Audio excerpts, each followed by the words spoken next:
Good morning, friends. The subject of my talk this morning is what is duty.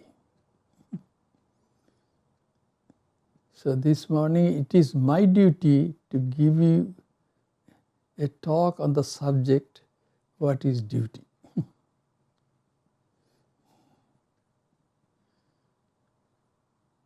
My body is quite elderly.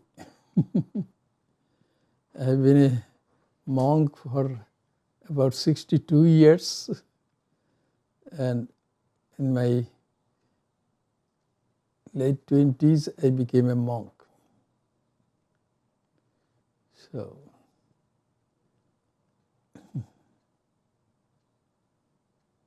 when I was very young, a very young boy, then I learned, and I was growing up in British India at that time. India was a colony of Great Britain. The British ruled India for about 200 years.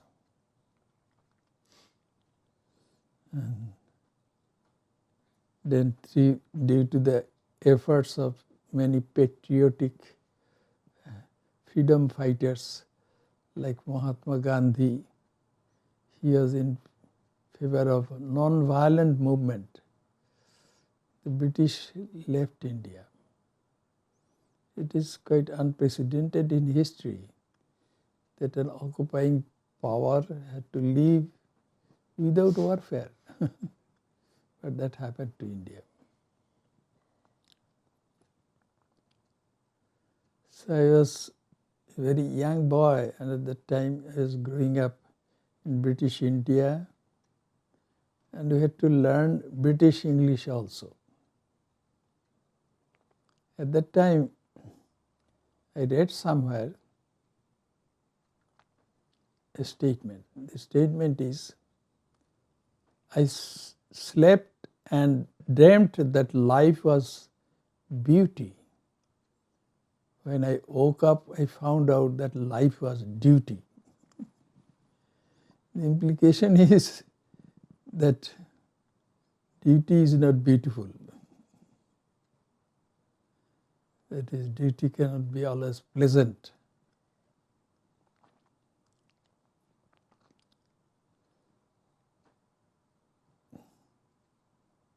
According to the old edition of Webster's dictionary, duty means the moral or legal obligation to follow a certain line of conduct in doing things.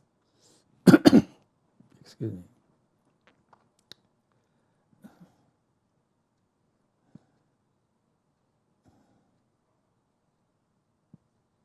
So duty means the moral or legal obligation to follow a certain line of conduct in doing things. That is duty, according to old Webster's dictionary. And it is also an obligation, and the source word of obligation, which is in Latin, means bondage. A kind of bondage. So duty is a kind of bondage.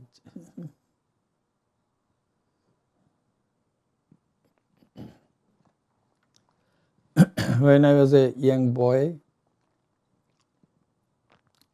the Second World War was still going on. And I lived in a city which was 1 mile high, and that was the capital of that province, which was called Assam at that time. And there, near that city, there is a large encampment of soldiers. And soldiers from all different countries, allied troops, would come there.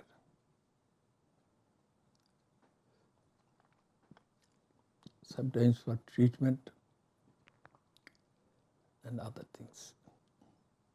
That's why It was feared during the wartime that that city might be bombed by the Japanese airplanes. That's why we used to have blackouts. There will not be any street lights or any lights after dusk.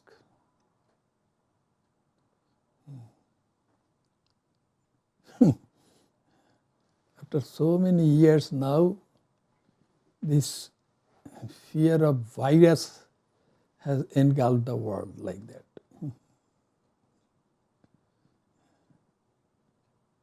We are all expected to maintain the social distance. So this is our duty.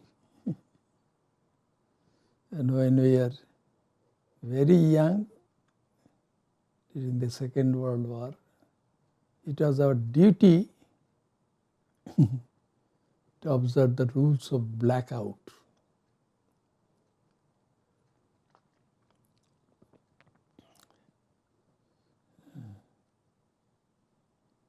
After the war, Second World War, some soldiers were tried by the Allied troops. And these soldiers were German soldiers. They belonged to the Nazi group, I think, as far as I can recollect. And those soldiers were accused of killing the soldiers of Allied troops. They were being tried at that time. And the soldiers said that they only killed others because they had been ordered to do so by their superiors. So it was the duty to follow the orders of the superiors. So they only performed their duties. They did not kill others from their own initiatives, but they had been ordered, so it was the duty to go and kill. Therefore, they were innocent. That was their argument. So duty is not very easy to understand. What is duty?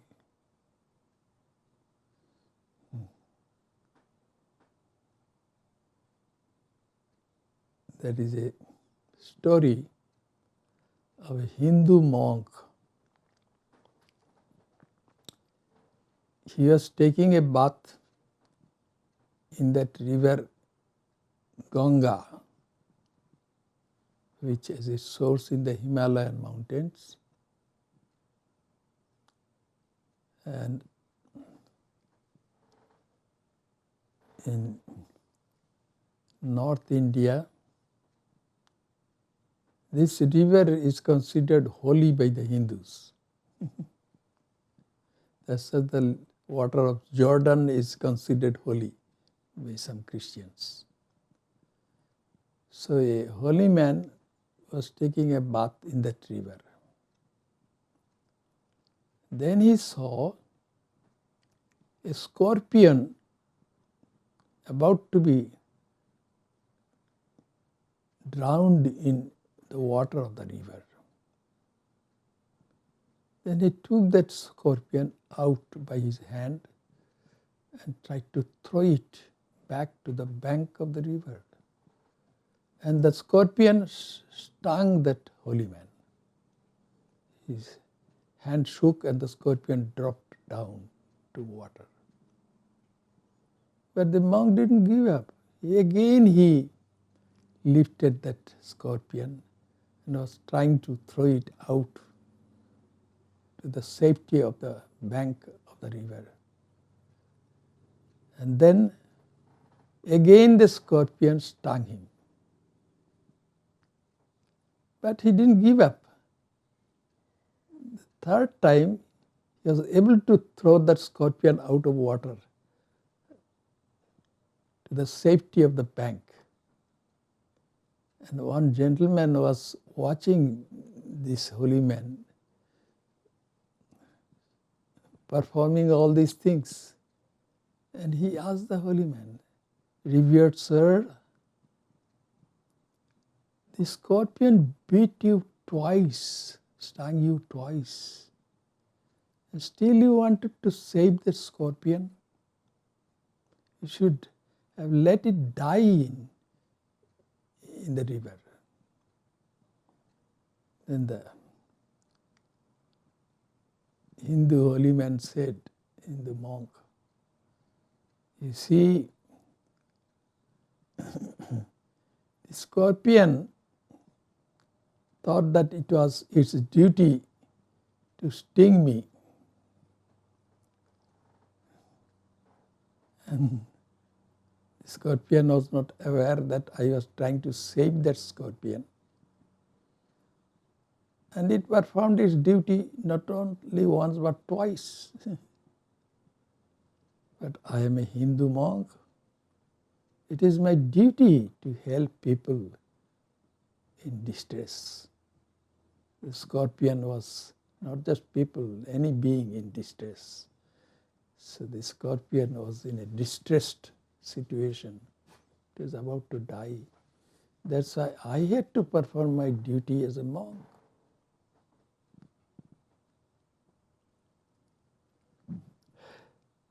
So everyone has a sense of duty.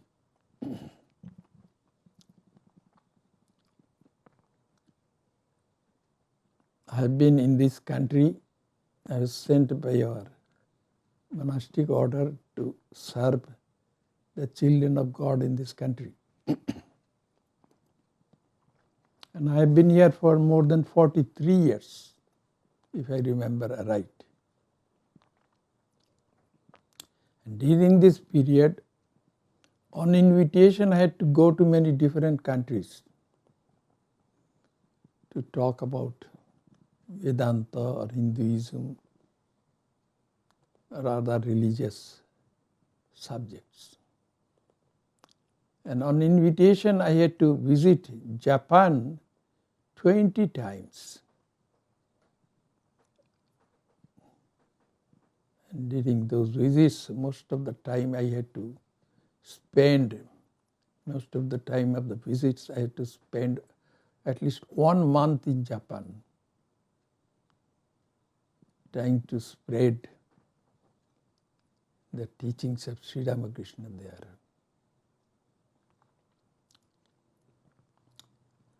That's why, that's how I got to know some Japanese friends, Japanese people. See, the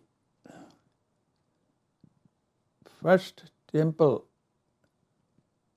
of our order, which was started in Japan, was in a small city called Zushi.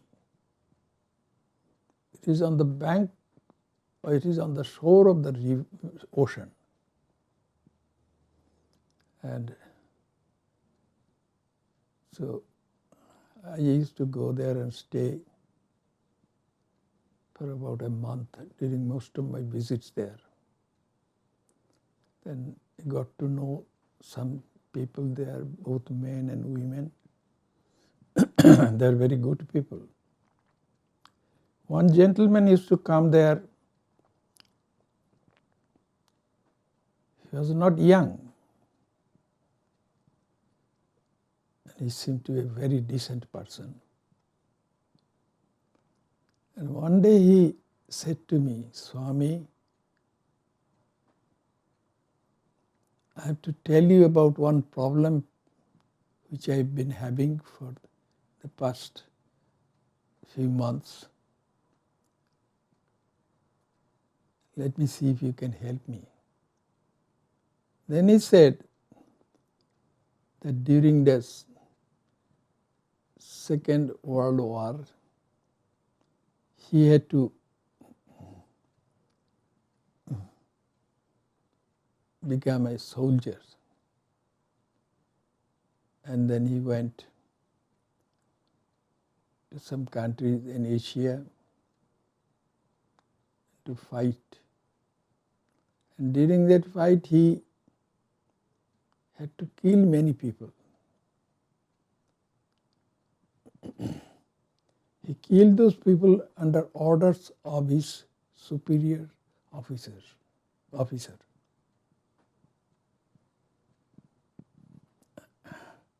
Then after some years, he started having nightmares. He saw some of those people coming to him and trying to scare him. And he didn't know what to do. He could not sleep well. When he would fall asleep, he would have nightmares. So he asked me, what should I do? I can't even sleep properly. Then I said to him, why don't you do one thing? Please pray to God so that those people may become liberated. The people who had been killed by you may become liberated and they find eternal peace. Please pray to God. And he started doing that, and after a while he felt relieved of those nightmares. So sometimes performance of duty can produce adverse results, just as in this case.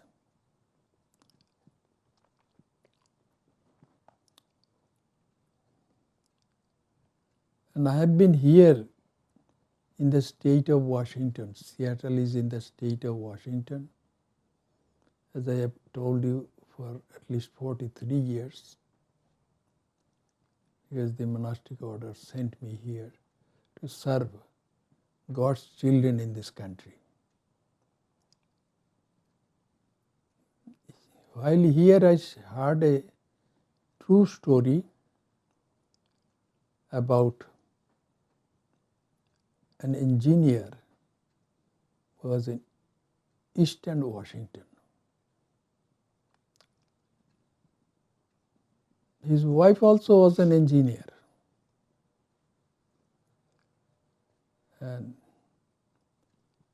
then after some years, they were still young. This engineer's wife developed a disease called Lou Gehrig's disease. It is a disease which paralyzes the body of that person completely, but that person's senses remain intact.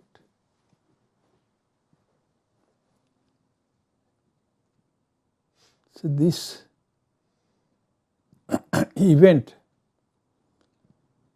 changed the mind of that engineer husband. After a while, he divorced his wife and went for another woman. Was it not his duty to cling to his wife while she had that terrible disease? Some may ask that.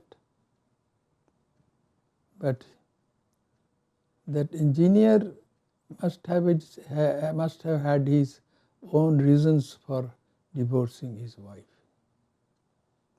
Perhaps he wanted to have children, and it would not be possible for that wife to beget children. That's why he had to divorce her.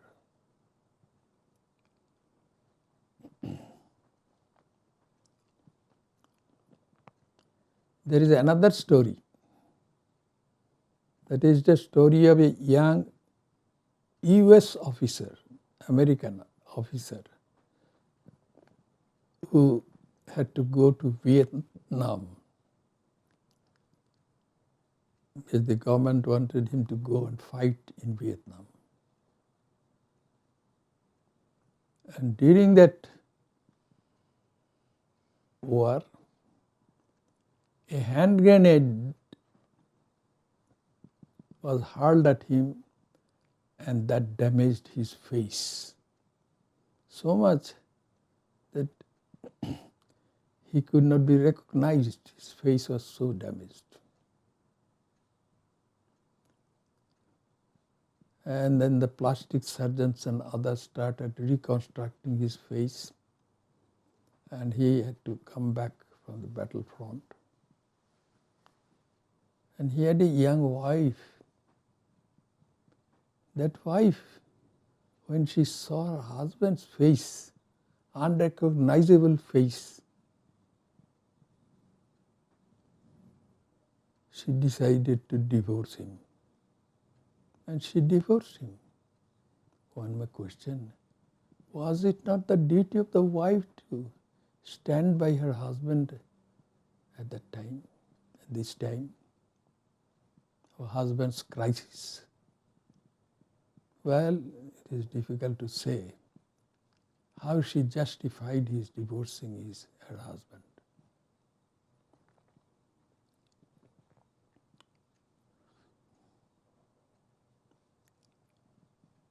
Somehow we think that all duties should be prompted by unselfishness.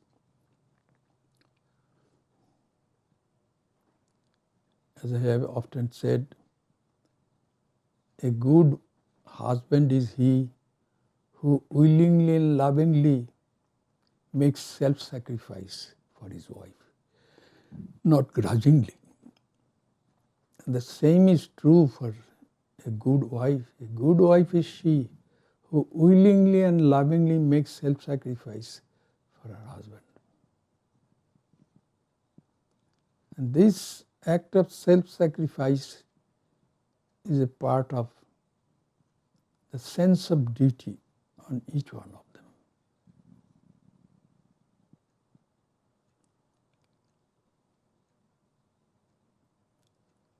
Somehow we feel that all duties should be prompted by unselfishness.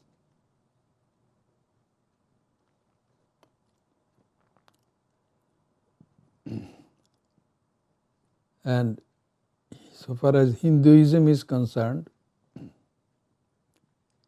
Hinduism teaches that performing religious duties is an obligation of all the people who follow that religion. So far as Hinduism is concerned,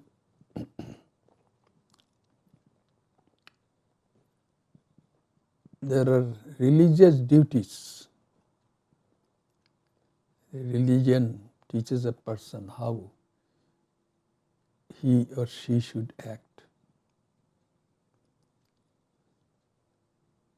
And all these duties have been enjoined by the scriptures also. How the wife should behave with the husband, what is her duty. How the husband should behave with his wife, and what is his duty towards his wife. How the parent would behave with his or her children, that is his or her duty. The children also have some duties to perform in regard to their parents.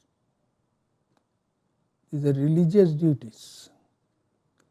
When, as a young boy, we are taught all those things. We are taught that it was a religious duty to obey our parents, to respect our parents, develop a worshipful attitude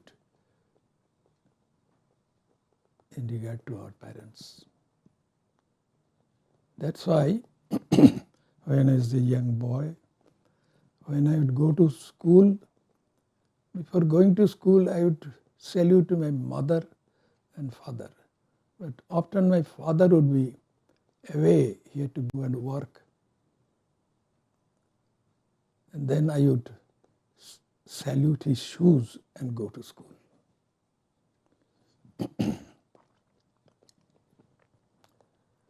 That's when I learned to obey my teachers in schools and colleges and universities.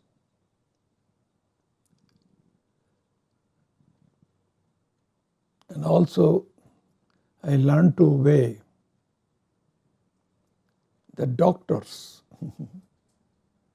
Because Sri Ramakrishna, who is the role model for me in spiritual life, he was a divine incarnation.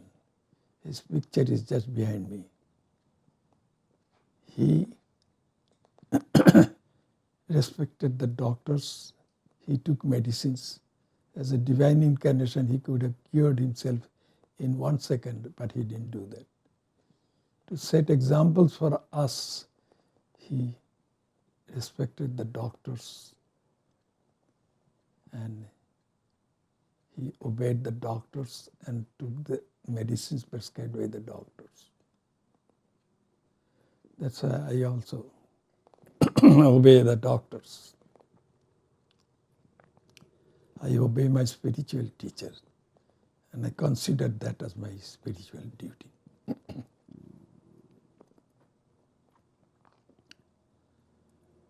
And duty, spiritual duty is called dharma in Sanskrit. And Hinduism is a religion where the word blasphemy is not there. So all possible questions are allowed to be asked. So that question has been asked. What is dharma? That means what is religion? And the answer has been given. Dharayati iti dharma.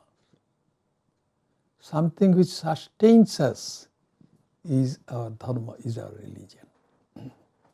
What sustains us? The food and drink that we take, or the air that we inhale, they sustain us. So it is they are our dharma. Say no, no, no. As I have often said, the owner and the object owned cannot be the same.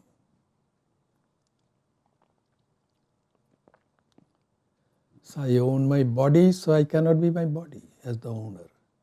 I own my sense organs and my motor organs, so I cannot be them because I'm their owner. I must be different from them. And I own my mind also. So as the owner, I cannot be my mind.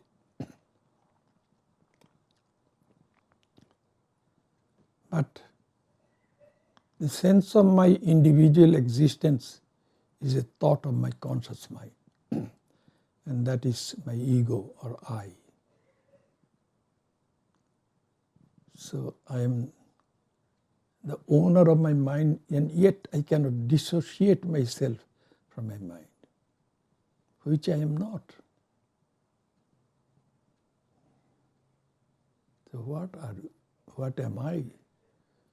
The scriptures of Hinduism teach that I am divinity. Aham Brahmasmi in Sanskrit. Everything is divinity. As long as I identify with my mind, I think that I am a human being.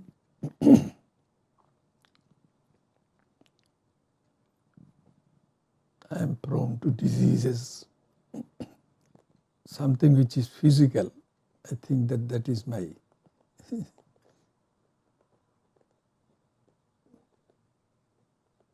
that is my religion, so to say. But my religion or dharma is divinity. That's what sustains me. Dharayati iti dharma. So my aim of life should be to manifest my divinity. And our selfishness is caused by our awareness of our ego. As the ego is there, selfishness is also there. So, if we can get rid of our ego, the selfishness will be gone. And when the selfishness is gone, then divinity is there. That's what we are. And so we have to be unselfish. We have to be 100% unselfish. Then our clinging to our mind will be gone. Clinging to our ego will be gone. And that is our duty, spiritual duty.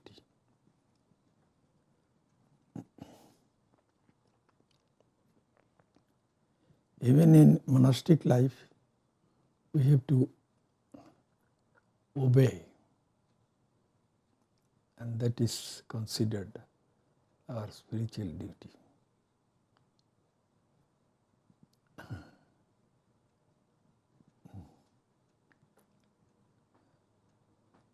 There was an elderly Swami endowed with wonderful spiritual virtues. His name was Swami Chidatmanandaji, otherwise known as Olopi Maharaj. As a young monk, I had the opportunity to live with him. He was a wonderful monk, so kind-hearted, compassionate and everything. Other than other moral virtues, he had all these qualities also. But he was holding the position of the Assistant General Secretary.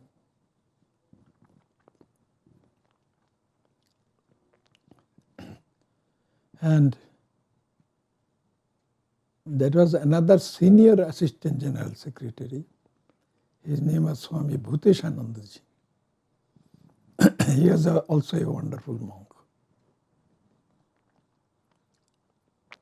endowed with many spiritual qualities. But once a young monk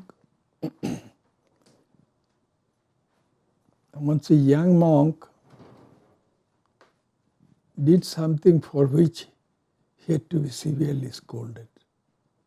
And Bhaskarananda requested Swami Chidatmananda Swamiji to give the scolding to that young monk.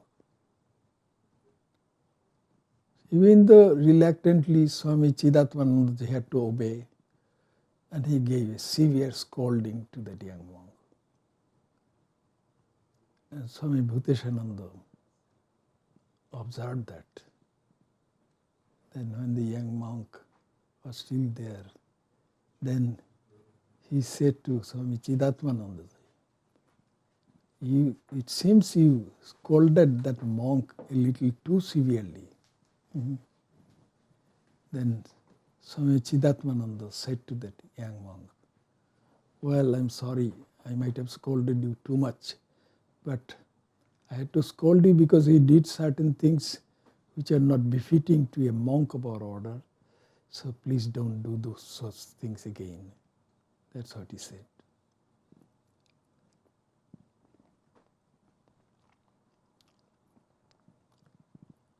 So Swami Chidatmananda had to do his duty. And he had to do it unselfishly. In what sense? He had to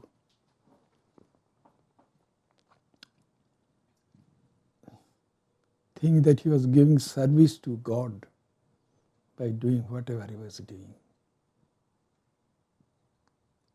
We monks of the Ramakrishna Order, we are taught that everything that we do, we should think that this is a service to God.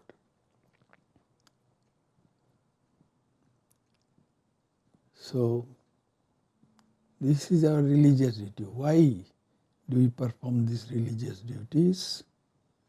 To manifest our divinity, which is total unselfishness.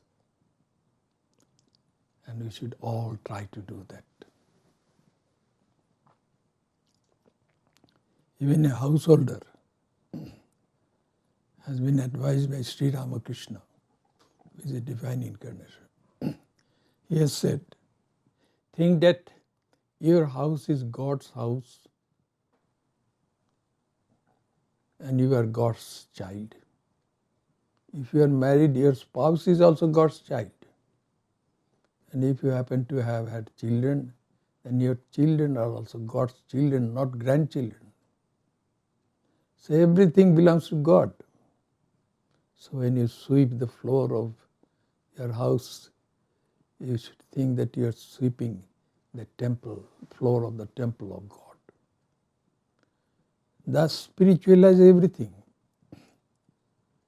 And when you spiritualize everything, eventually you will experience divinity. That's what advice he gave. And if a householder does all these things, he is not any different from a monk who lives in the house belonging to God. And everything, his food and shelter, all are being given by God. And he has to serve God and God's children. That is his duty. So let us try to perform our duty. In this period of crisis of this virus, we have to be prayerful and careful. We have to be prayerful. We should pray to God for the well-being of everyone. Let no one suffer. And we have to be careful also, so that the body-mind complex which we have and which we have to use as a service to God can remain useful.